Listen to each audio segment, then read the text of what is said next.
What if I told you that the gods worshipped by the ancient Egyptians and the deities revered in Nigeria share shocking similarities? No, this isn't a wild conspiracy theory or the plot of a fantasy movie. These connections are real, and they'll blow your mind. I was researching the gods of ancient Egypt, Ra, Osiris, Isis, and Anubis, when I stumbled upon something fascinating. While comparing their attributes, I started noticing eerie similarities with the deities of the Yoruba, Igbo, and other Nigerian cultures. At first I thought this had to be a coincidence, but the deeper I looked, the more undeniable the connections became. The parallels are astonishing. From powerful sun gods ruling the skies to deities of wisdom, justice, and the afterlife, two civilizations separated by thousands of miles somehow developed myths that mirror each other. Was there an ancient exchange of ideas, or is there a deeper connection that history has overlooked? Was there some kind of ancient WhatsApp group where priests swapped ideas about creating gods? Nah, there was nothing like WhatsApp then. Or is there a deeper hidden connection that history has overlooked? In this video, we're diving into the fascinating world of Egyptian and Nigerian mythology. And by the end of this, you'll never look at mythology the same way again. So grab a seat, and let's unravel this cosmic mystery together.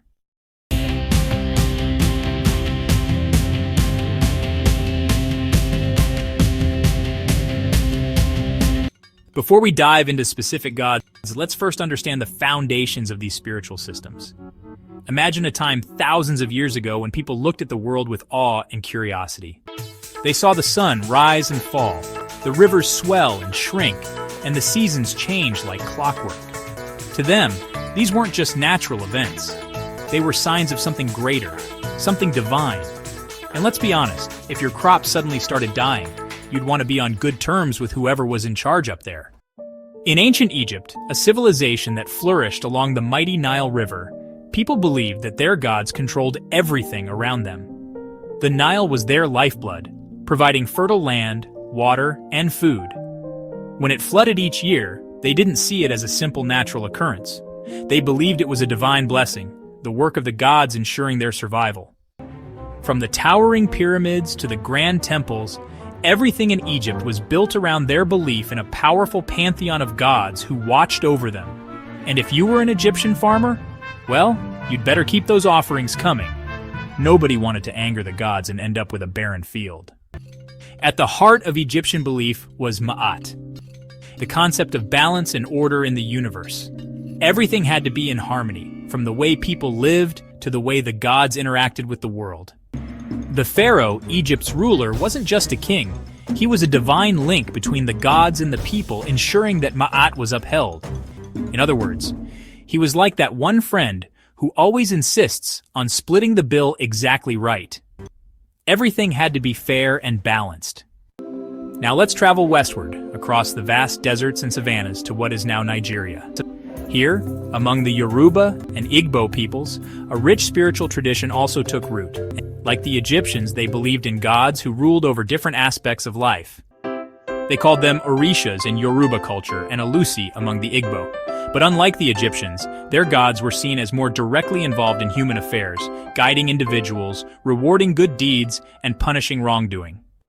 Think of them as strict but loving parents. You mess up, and they'll set you straight, but they'll also bless you if you do the right thing. For the Yoruba, the world was divided into two realms, the visible world of humans and the invisible world of spirits and gods. At the center of their belief was Olodumare, the supreme creator, much like the distant and all-powerful Amun-Ra of Egypt. However, Olodumare rarely interfered in human matters, leaving that role to the Orishas, who acted as intermediaries between the divine and the earthly realms. It's like having a CEO who never shows up to work, but has a team of highly efficient managers running the place. The Igbo, on the other hand, believed in Chukwu, the Great Spirit, and numerous smaller deities who controlled nature, justice, and fate. Like the Egyptians, they built shrines, held elaborate ceremonies, and sought guidance from their gods through divination and priests. They even had special priests, known as Dibias, who served as the middlemen between humans and the spiritual world, kind of like customer service, but for divine matters.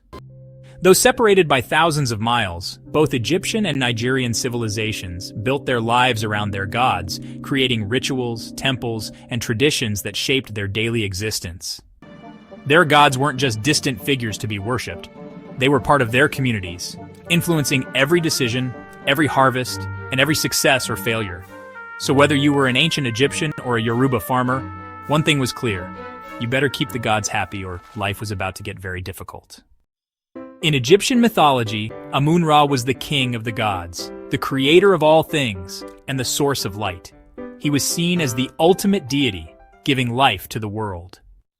Now let's look at the Yoruba belief system.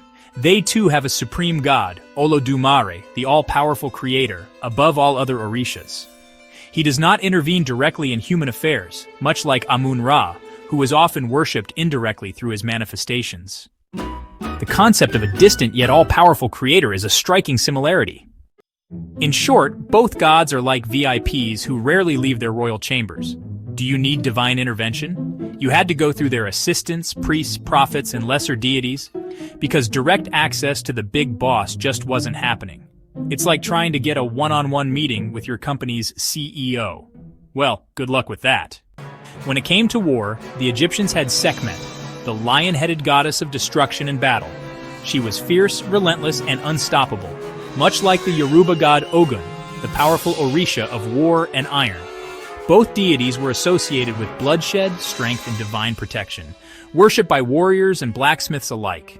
Honestly, if these two ever had a fight, it would be the ultimate heavyweight showdown. Also, justice was upheld by Ma'at, the Egyptian goddess of truth and fairness, who ensured balance in the universe. The Yoruba had Obatala, the Orisha of purity and wisdom, who also played a role in upholding righteousness and fairness. Basically, these two were the divine hall monitors of their respective worlds. For wisdom, the Egyptians had Thoth, the god of knowledge and writing, while the Yoruba revered Esu, the trickster god, who also served as a messenger of divine wisdom. Esu, of course, had a mischievous side. He'd probably prank Thoth just for fun. And when it came to the afterlife, the Egyptians feared and respected Osiris, ruler of the underworld. The Yoruba had Orunmila, the Orisha of destiny and divination, who guided souls and revealed hidden truths. When it came to wealth and prosperity, the Egyptians had Hapi, the god of the Nile, whose annual flooding ensured fertile lands and abundant harvests, while the Yoruba had Olokun, the Orisha of wealth and the ocean, whose blessings brought financial success and prosperity. If you needed good fortune, these were the deities to call upon. Need a raise? Maybe a little extra offering wouldn't hurt. For nature and fertility, the Egyptians worshipped Osiris, who symbolized rebirth, the afterlife, and agricultural prosperity. Similarly, the Yoruba had Orunmila, the god of wisdom and fate, ensuring balance in the universe. In Igbo tradition, Allah, the earth goddess, was responsible for fertility, moral order, and prosperity, much like the Egyptian goddess Isis, who nurtured and protected life. So both cultures understood that survival depended on a balance between nature and human effort, and appeasing these gods meant bountiful harvests, good health, and thriving communities. So whether you were praying to Osiris, Olokun, or Allah, one thing was certain: prosperity was only possible with divine favor. And maybe, just maybe, avoiding a bad farming season was worth a few extra prayers. Now let's talk about the afterlife, because what happens after we kick the bucket has always been a big deal in every culture. In Egypt, Osiris ruled the underworld, judging the souls of the dead. He decided whether you got an eternal paradise or, well, let's just say you wouldn't want to fail that judgment test. The Egyptians believed that after death, your heart was weighed against the feather of Ma'at. If it was lighter, congratulations, you got into the good place. If not, well, a soul-eating monster named Ammit was waiting for you. No pressure, right? Now, in Nigeria, particularly in Yoruba tradition, Oya, the goddess of the Niger River, played a major role in the transition between life and death. She wasn't just a fierce warrior goddess, she also guided spirits to the afterlife. Think of her as the cosmic bouncer at the gates of the spirit world, making sure only the worthy get through. For the Igbo, Allah, the earth goddess, ruled over morality, fertility, and the underworld. She ensured that the dead were properly honored and watched over their resting places. If you lived a righteous life, your spirit remained at peace, but if you didn't, Well, let's just say that ignoring the moral laws of Allah was not a wise decision. As you've seen, both cultures had divine figures overseeing the journey of souls. Both believed that how you lived determined your fate in the afterlife, and both made sure their deities had the final say, because let's face it, no one wants an unregulated spirit world running wild. If you've ever been caught in a thunderstorm and thought, wow, someone up there is angry, you're not alone. Both ancient Egyptians and Nigerians had powerful storm gods who ruled over thunder and lightning. The Egyptians had Set, the god of storms and chaos. He was wild, unpredictable, and let's be honest, not someone you'd want to invite to a peaceful dinner. Meanwhile, the Yoruba had Shango, the god of thunder, lightning, and fire. Unlike Set, Shango wasn't just about destruction, he also symbolized strength and leadership. But make no mistake, if he was angry, you'd know it. And let's not forget the Igbo. They had Amadioha, the god of thunder and justice. Unlike Set, who loved chaos, Amadioha was more like the divine judge of the skies. He struck down liars and evildoers with lightning bolts. If you ever told a lie near an Amadioha shrine, you might want to start running just in case. As seen, all three gods were feared and respected, and their followers made sure to stay on their good side. Because when it comes to deities who throw lightning bolts, it's best not to test their patience. If you had to pick the ultimate mom of the ancient world, you'd have a hard time choosing between Isis, Yemoja, and Allah. These were the mother figures who held everything together, goddesses of healing, protection, and nurturing. Basically, the kind of deities you'd want watching over you when life gets tough.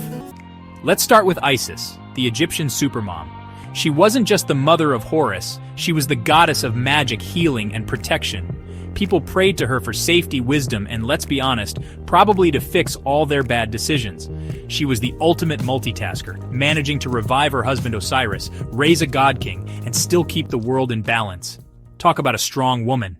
Meanwhile, in Nigeria, the Yoruba people had Yemoja, the great mother of all Orishas. She is the goddess of the ocean and motherhood, watching over women, children, and all things nurturing. If you were lost at sea or just lost in life, Yemoja is the one to call. And given that most of the planet is covered in water, she had a pretty big job. Now let's not forget Ala, the Igbo earth goddess, because she is a powerhouse. Ala isn't just a motherly figure. She is also the goddess of morality, fertility, and the underworld. Imagine a mom who not only gives you life, but also sets the moral code and decides where you go after death, no pressure. She made sure people followed the laws of the land, and if they didn't, well, let's just say she had ways of handling it. All three goddesses represented the power of creation, protection, and justice, proving that in the ancient world, and even today, mothers run the show. And let's be real, if ancient civilizations had Mother's Day, these three would have received the biggest feast and the most extravagant offer. If there's one thing ancient civilizations respected, it was the power of the sun. It gives life, warmth, and light, but anger it, and it could turn your land into a wasteland. So, naturally, both the Egyptians and Nigerians had sun gods who commanded immense respect. In ancient Egypt, Ra was the ultimate sun god. He traveled across the sky in his solar boat during the day and battled the forces of darkness at night. Every sunrise was proof that he had won yet another battle against chaos. Ra wasn't just a god, he was the god, the supreme ruler of the heavens and the very force of life itself. The pharaohs even claimed to be his descendants, which was basically the ultimate flex in ancient times. Now, in Nigeria, the Yoruba people also had a solar deity, Orunmila, the god of wisdom and divination. While he wasn't solely a sun god, Orunmila was closely linked to Orun, the heavens, and knowledge, just like Ra was tied to divine order in Egypt. Meanwhile, among the Igbo, Anyanwu was the sun spirit, representing light, insight, and life.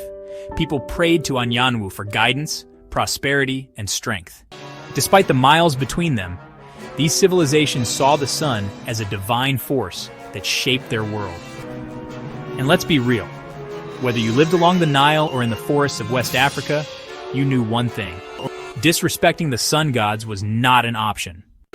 Alright, let's tackle the million-dollar question. Why do these similarities exist?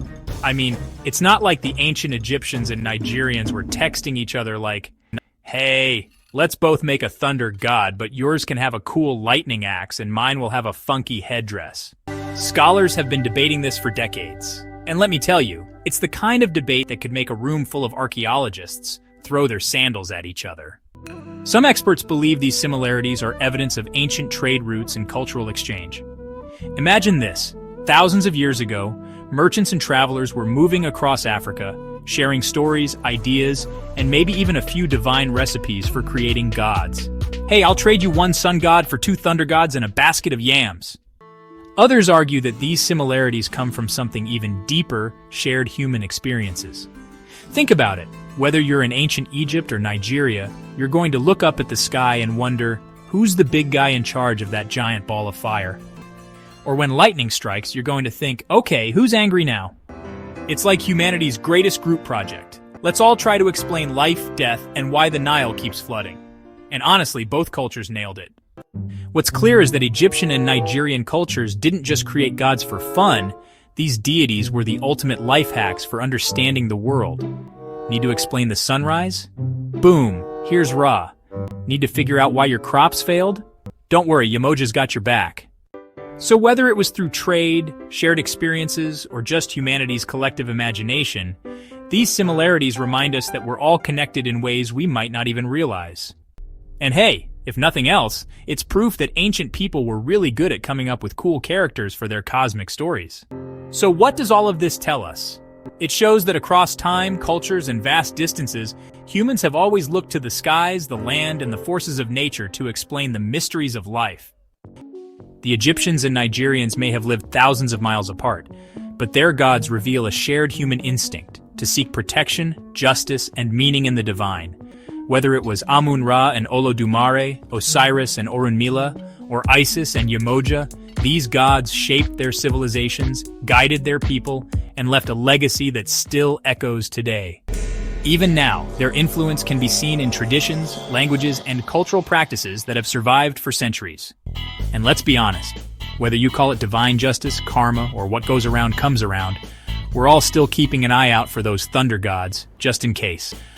So the next time you hear a roll of thunder, feel the warmth of the sun, or watch a river flow, just remember, you're witnessing the same powerful forces that inspired the myths, legends, and gods of ancient times.